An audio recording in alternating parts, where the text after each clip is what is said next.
everyone. This is Kim O'Neill from the Every Day's a New Day podcast and live show, and you're listening to the Going North podcast with the hilarious Dom Brightman.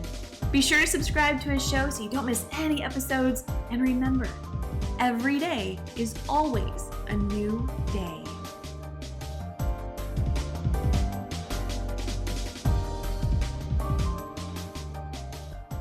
Today's episode is sponsored by yours truly, Dominic Dom Brightman's wonderful book, Stay the Course, The Elite Performer 7 Secret Keys to Sustainable Success. Grab it on ebook, audiobook, or paperback book and share this gift to your friends, family, heck, even no matter what season it is, for that wonderful person in your life that needs to advance their next level in their career or just needs a quick pick-me-up to get through their day and beyond to thrival level. Now let's get on with the show. And today on the highlight reel builder for authors known as GMP, the Great, Glorious, and Glamorous, it's the Going North podcast.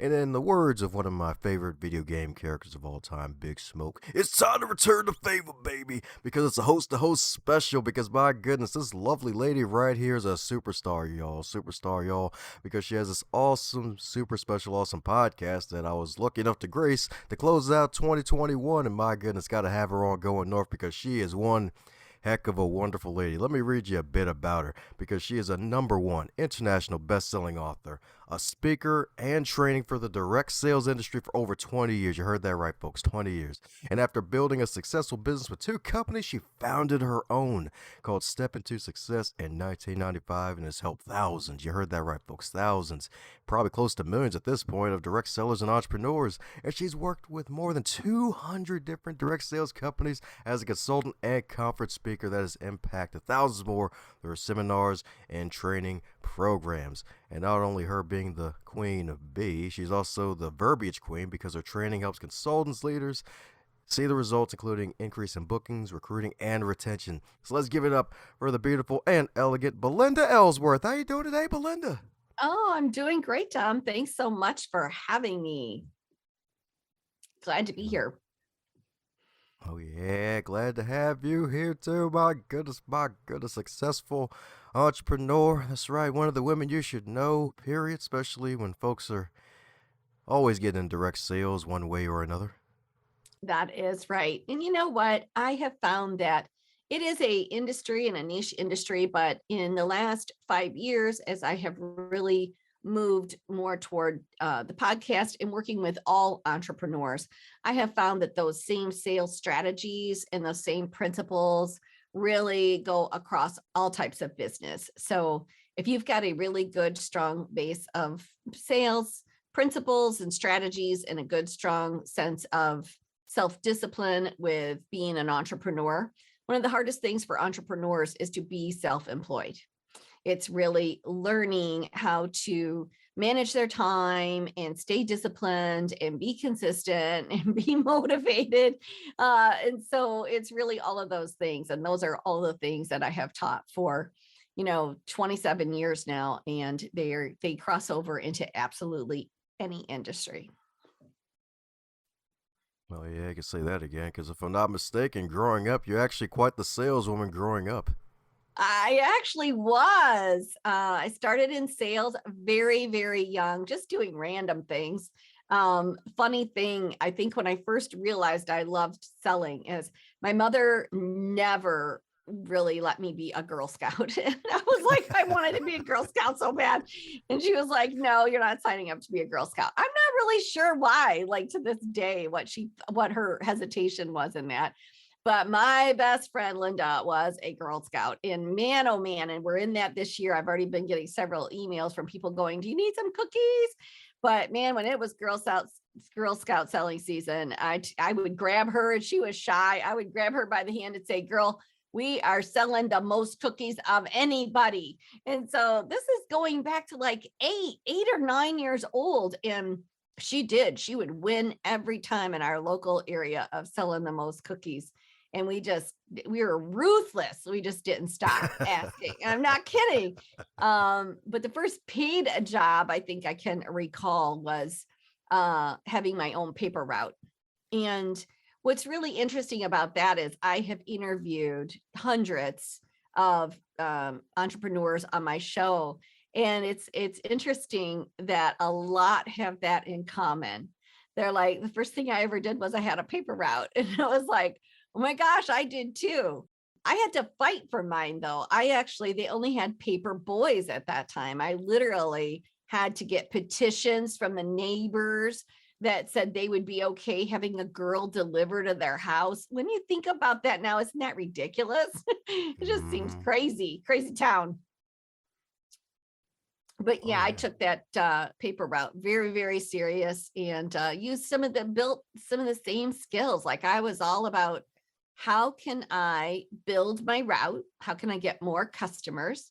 So I started offering my own referral program to, my customers, and got tons of referrals, grew that route to be one of the best in the whole region area that I was in, and then learned how to take really good care of those customers so that my tips would be bigger than average.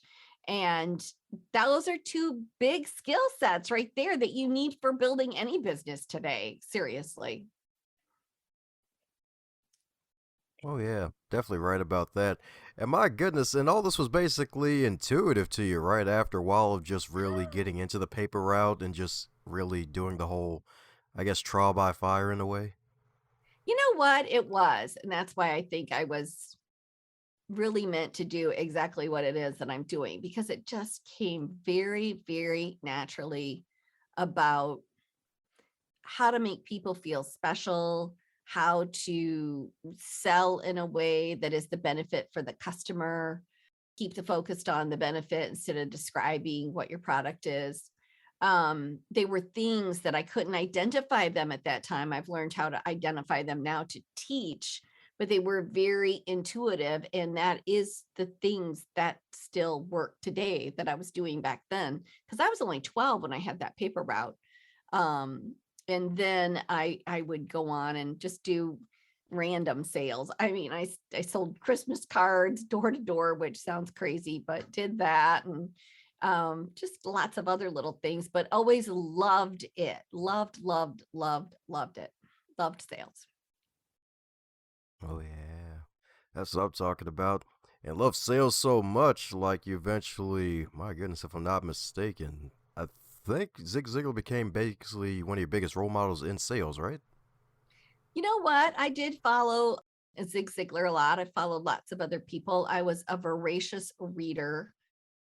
And that's what's really important more than anything, is that I think there's two things that are important in sales. Is one, always learning, finding out from other people, shadowing other people. Like once I became involved in direct sales myself, before I even became a trainer, I shadowed people. Let me watch you in action. So the more that you can listen in on sales calls, watch people in action, like that's how you can learn really better than any other way.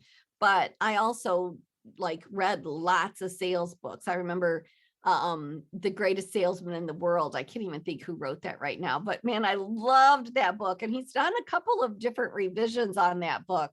But that is a great book. And of course, I always loved following Zig Ziglar. And then there were several others that I have followed over the years. And even today, if I can find a really great sales book, I think that they're just, if you read a book, people go in going, yeah, I just couldn't get into it. You need to go into it going, I'm going to walk away with one nugget that is going to change my business. And that's how I approach every single business book that I read. Yeah, some parts of it are like, oh, this was hard to get through, or this was kind of boring, or whatever. But man, oh man, I don't care. Anybody that takes the time to write a book, there's a nugget in there. And it's up to you to find it. What's one thing I'm going to try different? And that's the other thing I was going to say is, for sales, it's practice, practice, practice. The more you do it, the better you get. And you can't wait till you're all knowledgeable. And when I think about it, when I was 10 and 12 and 14, I guess I didn't have a lot of fear at that point, which is probably the good thing, but I just did it. And you know what? The more I did it, the better I got. And that has continued to stay with me throughout my entire career. So for a lot of people, You'll never figure out some of those presentation skills or what the word choices sound like till you're saying them. That's another thing that I always encourage people. If you are going to practice before you actually do it, practice out loud, because when you practice saying words out loud, you hear them, you actually get the timing of them, you can resonate with them better. When you practice in your head, you skip words, and you actually, the time in your head runs faster than the time in real life.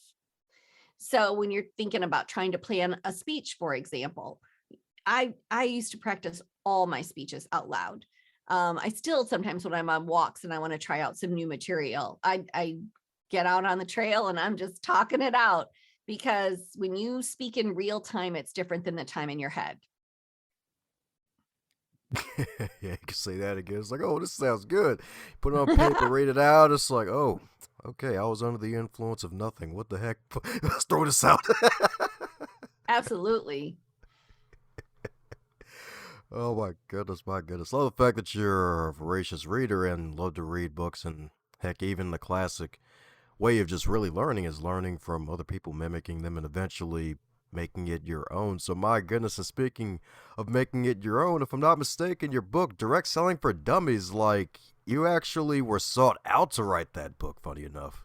I was, funny story about that. And I'll just share different bits and pieces of it. But so I got an email, just a random email, and it said, you've been brought to our attention to write this book. And so I was like, is this fake? Like, how people are just sending Yep.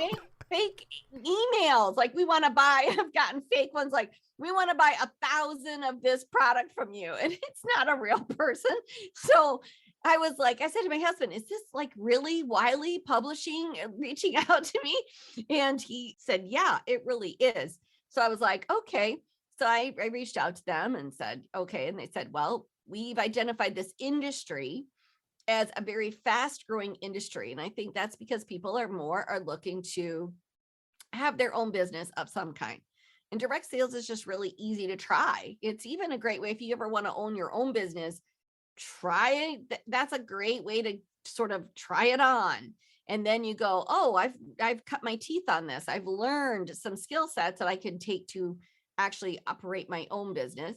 But they said, we've identified, the industry as a growing industry, and we want a book on it. And one had actually not been written since Zig Ziglar had did it 20 years before. So I was like, that was pretty exciting. And they said, and we've identified you as one of the leading experts. And so we'd love to consider you for this process. And so then it was an interview. And then it was, I had to list every client I ever had. I had to list how many speaking engagements I had on my calendar. I'm so glad I didn't have to do that today, because that would be tough, right? Yeah. At that time, I had a full year's calendar. And so they wanted to look at all my social media platforms and all of that.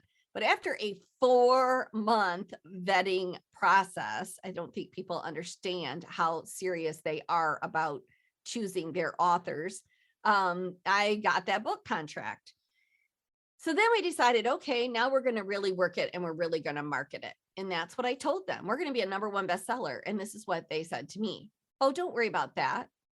Rarely do Dummies books ever become bestsellers. And I was like, okay, well, that's not my attitude going into this. My attitude is go big or go home. Like, we're going to market it, and we are going to get on the #1 bestsellers list.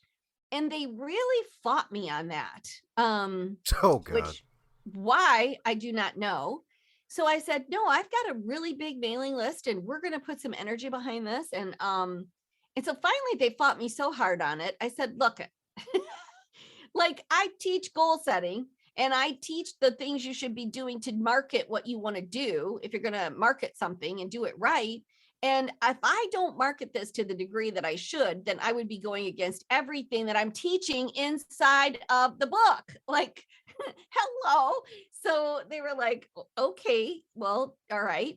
So I told them a couple of things I was doing. I kept them informed all along the way. So book releases. We did pre-sales. We did a really good job of marketing that. We did a really good job of everybody going out on that day and buying. We just did all kinds of different things that were key in getting people's eyes on that. And then it was sold out in a day. Like Amazon was saying, sold out. So then I said, oh my gosh, you guys are like, I've got 7 days here to do this. So they did another print run and they're like, okay, we got more over there. And it did that 3 times in the 7 days. And so I was a little frustrated with that because I had it, they were showing on Amazon 5 to 6 weeks for delivery, and people were going, well, I'm not ordering. And, but then they would get it fixed and then they would cut it back down to like, 7 days for delivery or whatever. So then the 7 days is up. That's what they do, is they chronicle a week in the life. And I remember I had gone shopping because I was going to do a book tour, of which they also told me not to bother with. So I was like, I was going to buying clothes for this book tour. And I already had like several cities set up and that I was going to do. And so I had that all set up, and I was going to the store, and I got a call from the girl that was helping me with my marketing. And she said, well, your book just went #1. Oh, this was the other thing. They wanted to put me just in, first it was the home-based business category. So I was like, no, I want to be in all the categories.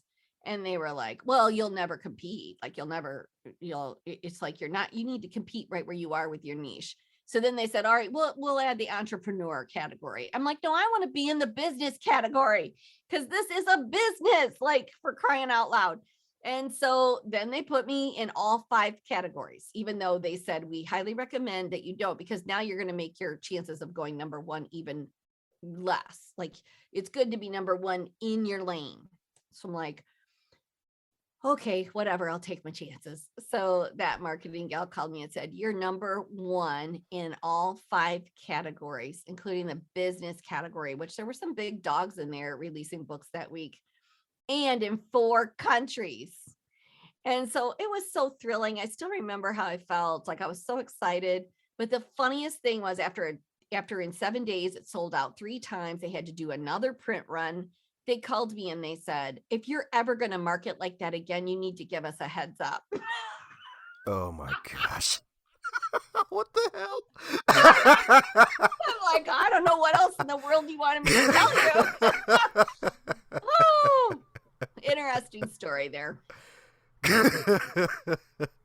Which there's several things in that to learn. Is one, you got to have a plan. Like, if you really want to make something happen, then you got to have a plan, and you got to follow the plan. Number 2 is you have to believe in you, because other people are going to try to tell you that this isn't important, that's not important. If you know what's important, you need to stick with it and believe in it.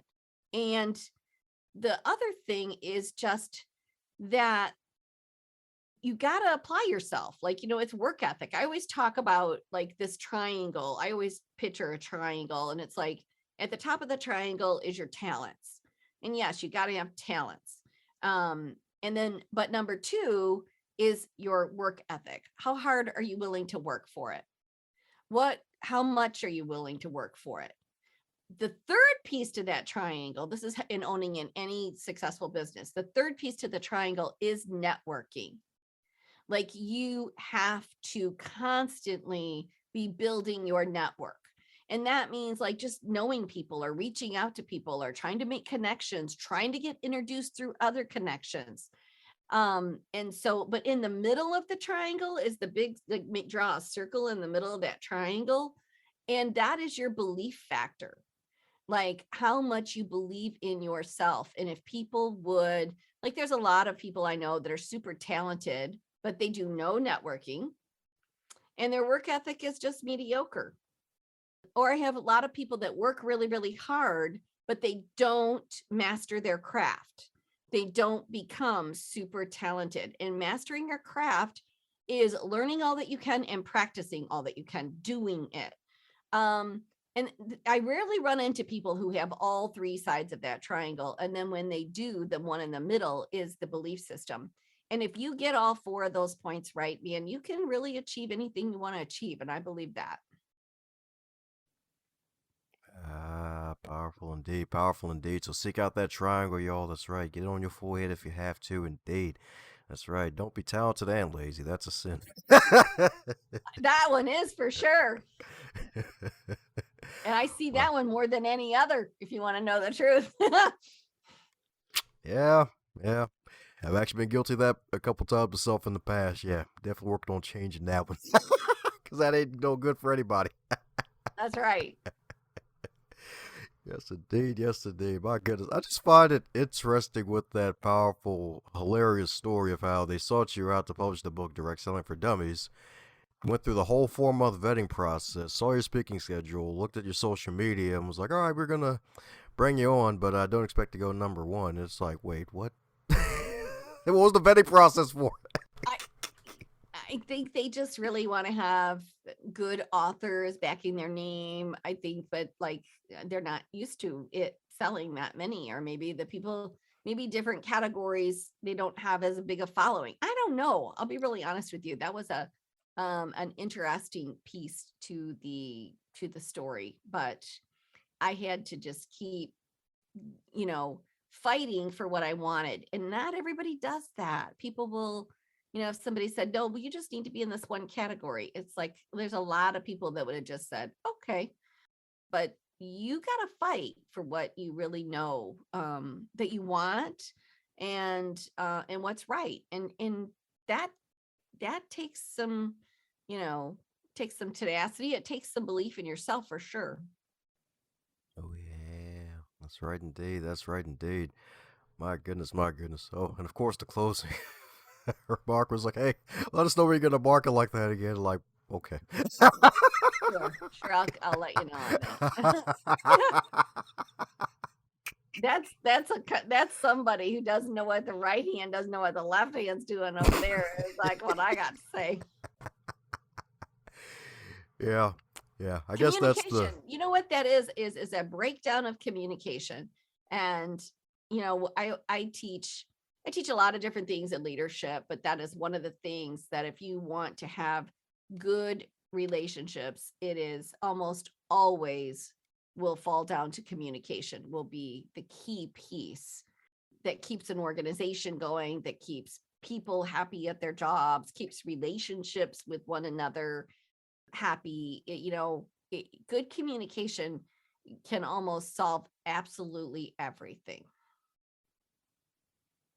oh, yeah, definitely. Definitely, dude. You're so right about that. It's like trying to drive a car without gas or a full battery charge. I know, right? Yes, indeed. Yes, indeed. And heck, it's even a great part of sales. So, my goodness. So, any 3 communication blunders you think folks should keep in mind to avoid when it's, heck, even in a leadership position, especially with coming from a sales perspective? Mm-hmm.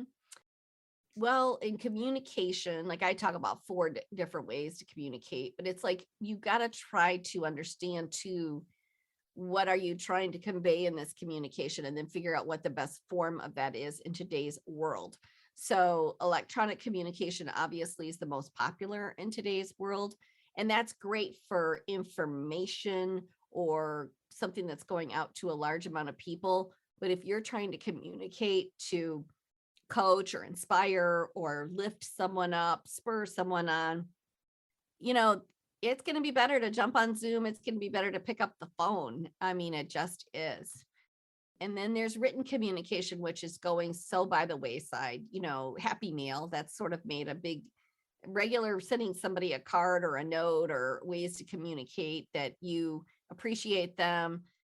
It's coming back in the form of everybody's calling it Happy Mail. Well, I got some happy mail today because nothing else that you get in the mail is very happy. So anyway, it's kind of making a comeback, but also taking time to actually see people when you need to communicate with them. So the forms of communication, depending on what you're trying to communicate. But I also find it important to have people, if there has been a lack of, like, inform people either how you're feeling, so that there is, I'm feeling this way, maybe this isn't even the case. Like if you're feeling like either slighted or have something was wrong, in a work situation, then let somebody know, this is how I'm feeling. I think it's also important with tasks. When you explain something to someone, have them say it back to you on how they understood that communication to be. Because 9 times out of 10, you tell somebody to do something, especially with people today and how distracted they are, they only caught one tiny piece of it. It's even that way in email communication because or texting, because it goes back and forth and people only answer one piece of it. It's like people don't see all three parts to it, or whatever that you might have communicated. I think that in today's world of lack of sort of focus and being so distracted, it's also important that you don't give people too much at one time. So be very concise in your communication of things that need to happen. So when I'm training, I used to do a training and it might have several bullet points. I never have more than 3 bullet points ever, because people just won't retain it, or they won't be able to digest it. And it's the same thing with communication if you try communicating too much. So think about the concise communication that you want to have. But the best is to have dialogue. If you don't fully understand, then be willing to say, just to make sure that I understand you.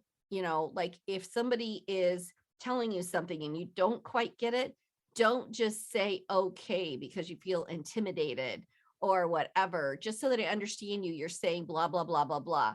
And then the person will go, sort of, not exactly, because they have a different vision of that, of what they just conveyed to you. So if you get that taken care of right at the moment of the conversation, wow, then your deliverables are going to be different. The outcome is going to be different. Expectations are going to be aligned correctly. It's just amazing what good communication can do. I definitely could say that again, indeed. That's right, indeed. Definitely is amazing what good communication can do, indeed, because it's so darn true. And I feel like a lot of that would help situations out nowadays where folks would truly look into messages and maybe get on more phone call or Zoom call conversations, because folks like to, at least the negative folks may get on social media and read one thing one way, and it's like, oh, wait, let me go to sleep and then wake up. Okay, this is what they really meant. You know what? It is so true, because you cannot really convey emotion through a text message or an email. And what people do, though, is they create their own emotion. They make up their own story that goes with that, when there really wasn't that at all. So that is what people do. Oh, yeah, that's right, because we are emotional creatures indeed. That's right, indeed. That's right, indeed. So, since this is far from your first rodeo on the guest side of the game on these podcasts, is there a question that you wish you would receive more often? No, you know what? I think that, it depends on the show and different people have different questions, but I never feel like, oh, I wish they would have asked me that. I try to, as a host, to make sure that I send out thoughtful questions and then allow people to, also expand on their level of expertise for sure. So, no, I can't think of anything right off the top of my head with that. Okay. Well, here comes the fun question that guests have been loving recently, and that is, if your wonderful book, Direct Selling for Dummies, was a food item, what would it be and why? Oh gosh. It would be meat and potatoes. It would be steak and potatoes. Steak's my favorite meat of choice. So it would be a steak. And that is because, if anybody is familiar with the Dummies books, they're resource books. So it's not a story, and it doesn't go along in a story fashion. So it's very much all chronicled. You can find any subject if you're looking for subjects on customer follow-up, if you're looking for I just need a little bit of information on self-sabotage, I need a little information on, whatever, you can go and reference that in that table of content. And it's just really, they've got very small sections so that you can digest that quickly and find what it is you're looking for. So lots of people, I've even walked into home offices and have CEOs have it sitting on the edge of their desk. They're like, if a sales rep calls me with a question and I don't know the answer, man, I just go to the table of content and I just find it and read them the answer. So that is what I would call it. It is meat and potatoes because it's going to give you actual word choices. It's going to give you concrete ideas. It's not a philosophy book. It's very much a here's what you do book. Oh, yeah, that's right indeed. That's right. If you want the bricks to build up your sales kingdom, this is one book to add to your library indeed. That's right. The meat and potatoes, y'all. That's right. That's right indeed. It's the filet mignon, y'all, for your sales, y'all. I'm telling you, it's good stuff indeed. So, my goodness, so since you're a fellow podcast host, work from your happy place. My goodness, coming up on episode 500 this year, and you've been podcasting for 5 years, at least with this show anyway. My goodness, so any 2 or 3 major things that you've gained from podcasting thus far that come to the off the top of your head from your wonderful journey? Yeah. So the biggest thing, like in those in the first years of doing it, really to this just past year, is we really hadn't monetized it. And a lot of that was my own doing. Like I just hadn't done anything to monetize it. And people asked me, why are you doing this? Like, this is a lot of time, like kind of wasted, if you will. And I'm like, well, 2 things. Number one, it fills my bucket. I get to interview really awesome, inspiring people, and it fills my bucket up every week.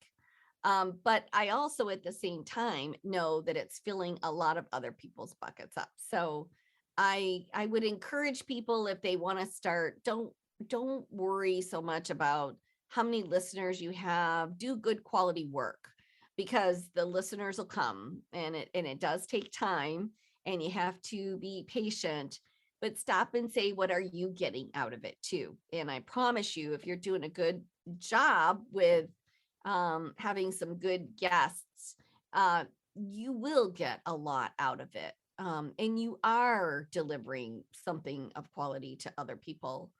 The other thing that I would say for podcasting is, for other podcasters out there, but time batching is so critical. And at the beginning, even though I heard it, I read it, I practice time batching and time blocking a lot, but I just thought I'll give people the choice of either Tuesday, Wednesday, and then I think we had maybe even had some Thursdays on there.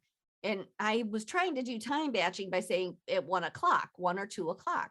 So then I found that some days I'd have one on Tuesday, I might have one at 1, and then at 2 o'clock on a Wednesday, none on Monday, went Tuesday or Wednesday, and 1 on Thursday.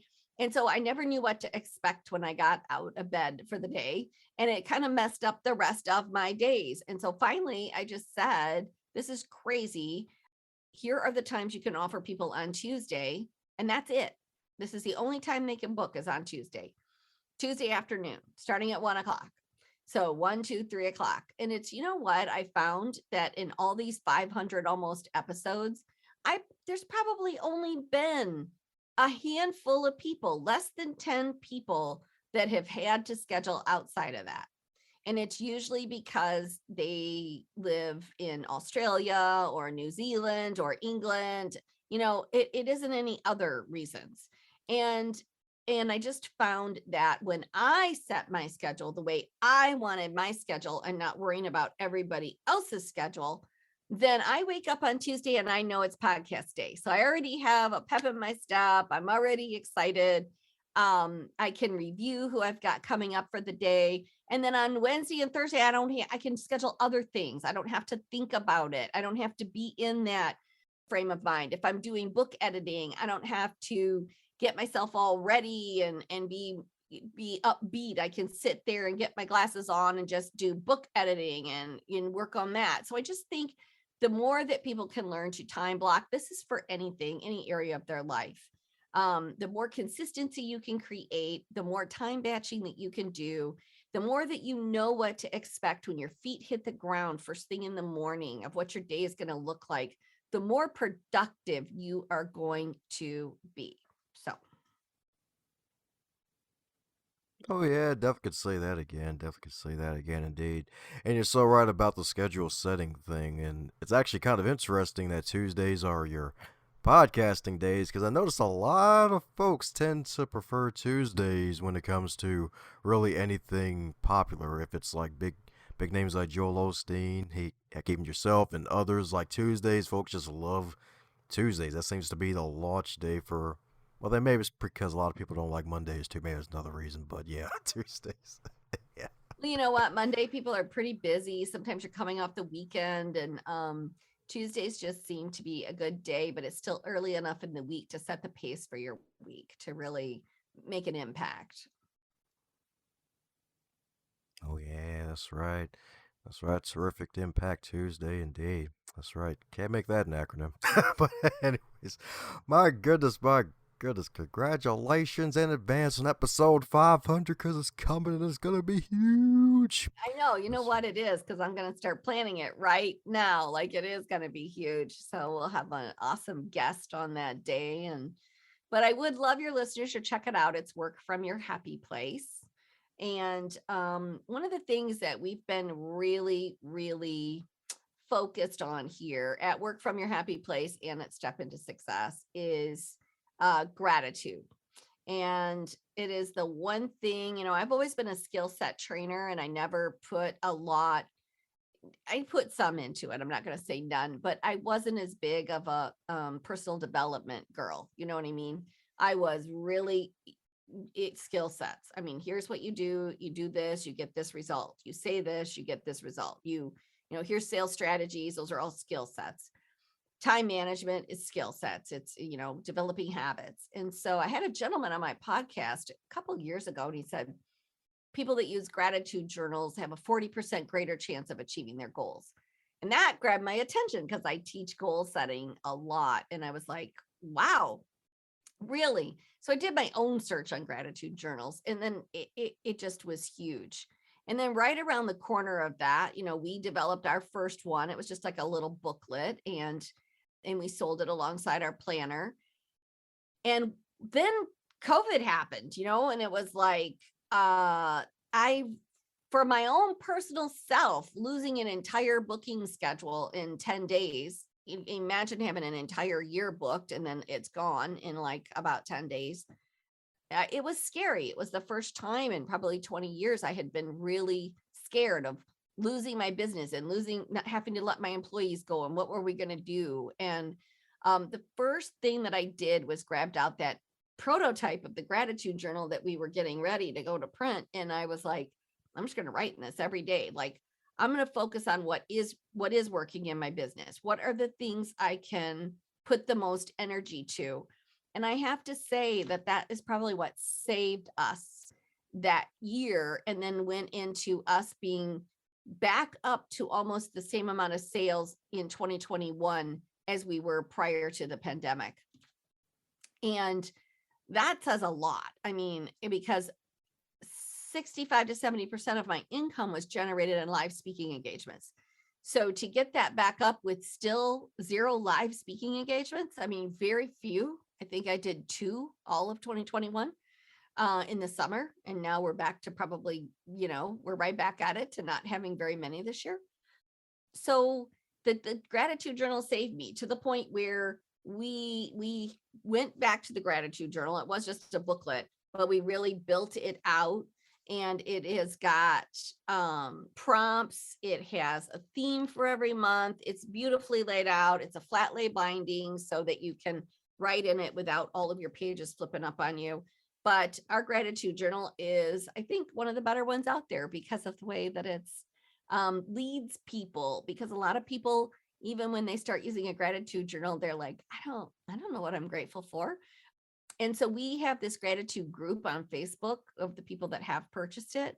And it has just been a lot of fun. We do that in January because I like to get everybody off in good habit patterns, and really getting people to share and think about the smaller things they're grateful for, because it's really amazing. Like when I focused on what was working in my business, because my mind was racing so hard every day, all I could think about was what was wrong with my business. Like, how are we going to be able to do this? How am I going to pay my employees? How am I going to be able to do this? What is going to happen with this? Like, if you focus on all of that, you can just go down a terrible rabbit hole. But when you start to focus on what's right, it allows you to take your energy you have and put energy toward those things. And when your gratitude, you have an abundancy mindset versus a scarcity, you have more positive attitude just in general. There's even research now that it provides greater mental health and physical well-being. Doctors are starting to, we had several people in our group. One lady said, I had a stroke last year, and that was one of the first things the doctor did was give me a gratitude journal and told me to write it in every week and to track my wins, not my losses. And that he sees people recover quicker when they focus on their small wins.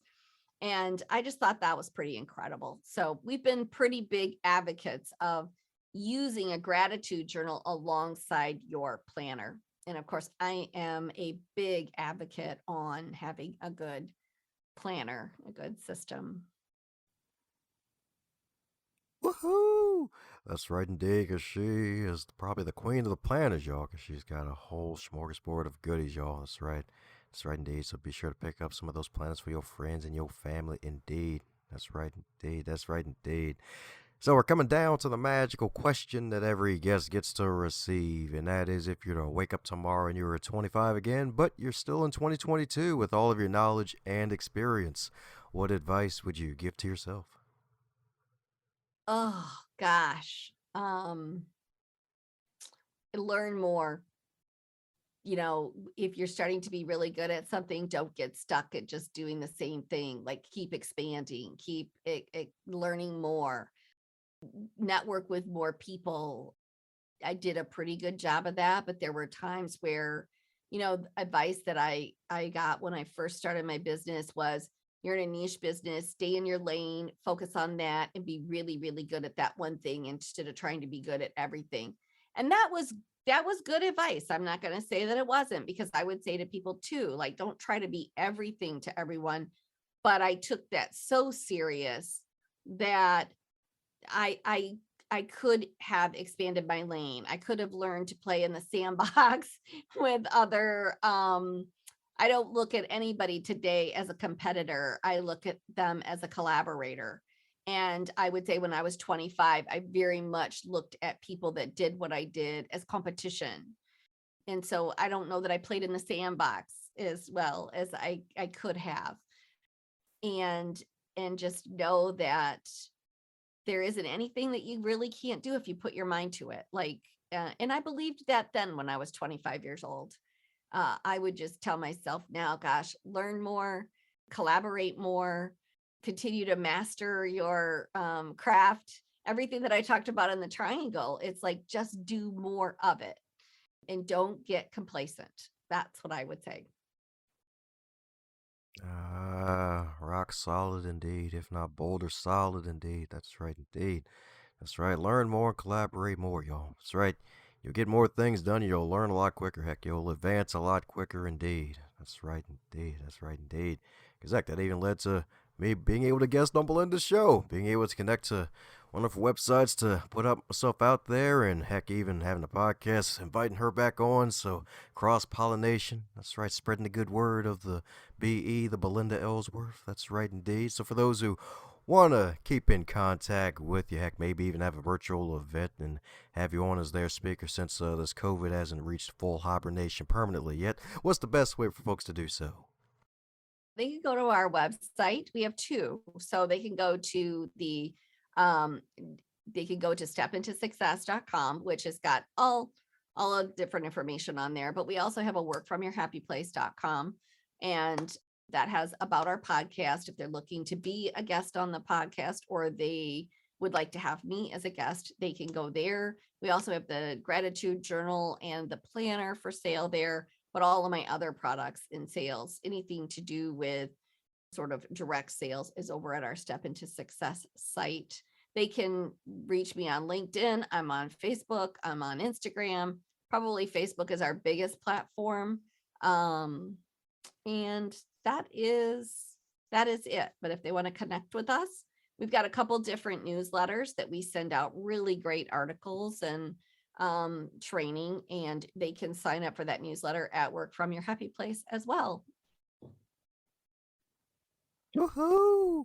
Well, there you have it, folks. Head off to both of those websites, indeed. Step into your success, indeed, because Belinda's got you covered like a blanket, indeed. And subscribe to her marvelous podcast because she's got a whole lot of great stuff on there, folks. That's right. Hundreds of episodes to choose from. All of it good stuff, indeed. I'm not just saying it because I was on there. I'm saying it because there's tons of others who've dropped some great stuff on there. Heck, even some past guests that appeared on this show, like David Wood, has been on her podcast as well. So check it out, like 5 library books, and step into your greater success indeed. So any parting words before we close up shop, Belinda? I just would say that our theme for this year is dream. That's what we did with our planner this year. I always pick a word at the beginning of the year. And what we have found in the last 2 years is that people have put their dreams on pause. People really, and I understand it, they went into survival mode. It's like, we just need to dig in here and figure this out. And you got fiery darts being thrown at you from every direction. And when people had that happen, they just sort of put their dreams on pause. And so what I would like to really encourage people is, yep, we still are in a bit of challenging times right now, but we do know what to expect. At the beginning of this whole pandemic, we didn't know what to expect, which is what made it so much scarier. But now we do. We've learned to navigate it. We've learned to figure out how to do things. And I would say to you to start dreaming again. What do you really want to do? What would you love your life to look like? And go after it. Start setting that vision, create a vision board, and then map out your goals accordingly. There's 3 parts to a good goal. And I know a lot of people set goals in January, and a lot of people have already given up on them. But you got to have 3 parts to a goal. And that first part is the vision, the why. Why do you want it?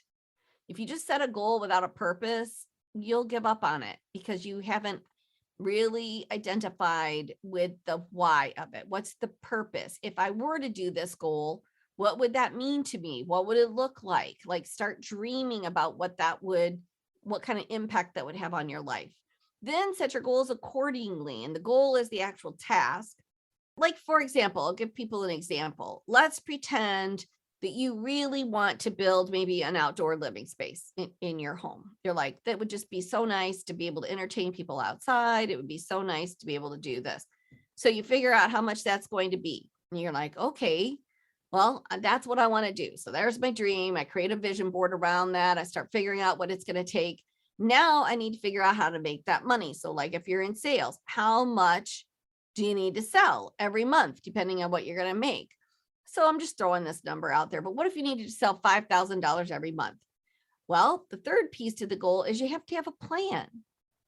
Like, what are the action steps that you're actually going to do on a daily basis? You can't just say, oh, I want to sell 5,000 a month. Or I hear people say this all the time, and I've had this goal myself.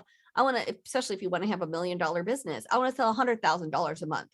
Okay, well, I guess what? Just by saying it and just going out and doing things doesn't mean you're going to get it. You actually have to have a plan of action and break that down to weekly, and break that down to daily. How many people do I need to speak to? Who do I need to reach out to? How am I going to make that happen? So you got to have a purpose, you got to have the task, and you got to have a plan. And if you do those 3 things, your goals will not only come to pass, which will be really awesome, but you will stay on task because you'll actually start to see results. That's why people give up on their goals, is because they don't see any result, but they can't blame it. They have to blame it on their behavior. They usually didn't do what was necessary in order to see that come to pass. Thanks a bunch for tuning in and setting aside some of your time to listen to this wonderful podcast, Going North. If you really enjoyed what you heard, do me a solid and share this with your network and someone that you care about that would get something out of it too. And be sure to subscribe to hear more, and heck, even check out the backlog if you would like, because there are hundreds of episodes to choose from, and they just keep getting better and not butter.